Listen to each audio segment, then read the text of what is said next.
अचानक दूध का एक डिब्बा बहकर उस आदमी के पैरों पर आ गया। उसने असमंजस में ऊपर देखा और पाया कि दूध एक लंबे छोटे डिब्बे में बदल गया था।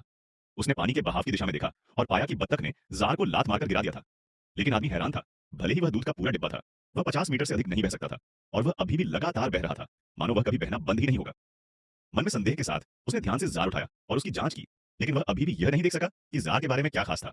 इसलिए उसने खाली बाल्टी में दूध डालना शुरू कर दिया और जल्द ही नीचे की खाली बाल्टी भर गई। भला घड़े में अभी भी दूध कैसे है? क्या जगह स्वयं दूध बना सकता है? इसलिए उसने दूध को एक बड़े जग में डालना जारी रखा और जल्द ही उसने एक और बड़ी बाल्टी भर दी। लेकिन जब उसने जग को उल्टा किया तो दूध गायब हो गया था। आदमी को अचानक एहसास होता है कि अगर वह जार को उल्टा कर दे तो जादू गायब हो जाएगा। इसलिए उसने पुनः परीक्षण करने के लिए बाल्टी को आधा भर दिया। जैसा कि उसने उम्मीद की थी, अभी भी पर्याप्त दूध नहीं था। दूध से भरे कमरे को देखकर आदमी मुस्कुराया। वह जानता था कि उसने एक बहुत बड़ा खजाना पा लिया है।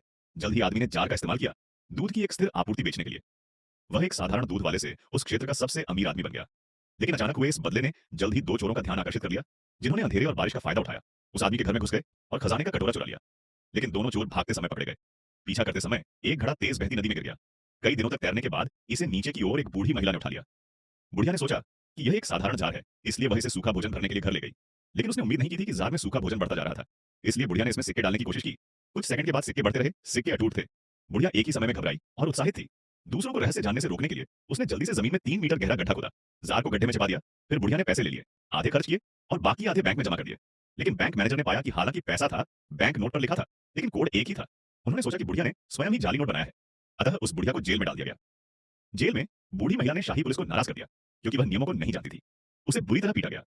सौभाग्यवश दो दयालु बहनें उसकी सहायता के लिए आगे आईं। उन्होंने बुढ़िया की समस्या का समाधान करने में मदद की। बुढ़िया दोनों बहनों का कर्ज चुकाना चाहती थी। तब उसने उन्हें खजाने के कटोरे के बारे में बताया। उसने उन्हें यह भी बताया कि खजाने का कटोरा कहाँ छिपा है, लेकिन वह नहीं जानती थी कि ये बहनें मशहूर ढोंगी थीं। इसके तुरंत बाद बहनों को जेल से रिहा कर दिया गया। उन्होंने वृद्ध महिला द्वारा बताए गए स्थान के आधार पर एक गौशाला ढूंढ ली। उन्होंने पशु चिकित्सकों का वेश धारण किया और खजाने का घड़ा खोदने के लिए तैयार हो गए। लेकिन तभी मकान मालिक वापस आ गया। दोनों को मकान मालिक परिचित लगा। वह ऐसा व्यक्ति था जिसे उन्होंने पहले भी धोखा दिया था। इसलिए उन्होंने तुरंत मूर्खता का नाटक किया और बच निकलने की कोशिश की। लेकिन मकान मालिक के सहायक ने उनकी पहचान पहचान ली। इसलिए मकान मालिक ने दर्जनों लोगों को इकट्ठा किया। उन्होंने उन्हें घेर लिया, क्योंकि पीछे हटने का कोई रास्ता नहीं था। उन्होंने नेतृत्व संभाला। महिला तलवार के कदम के साथ आगे बढ़ी, कार की खिड़की पकड़ ली। बहन पीछे नहीं रहना चाहती थी। उसने अपने हैंडबैग का इस्तेमाल करके सभी दुश्मनों को नीचे गिरा दिया। महिला ने कार की चाबियां ढूंढ ली और फिर कार स्टार्ट की। एक बहाव और पूंछ के झूले ने दुश्मनों को हिला दिया।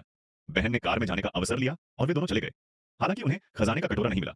उन्होंने एक संत की तरह दिखने वाले करली को खोजने के लिए बहुत पैसा खर्च किया। करली ने खुद को एक मुर्गी के दूध के कर्मचारी के रूप में प्रच्छन्न किया और खेत में घुस गया।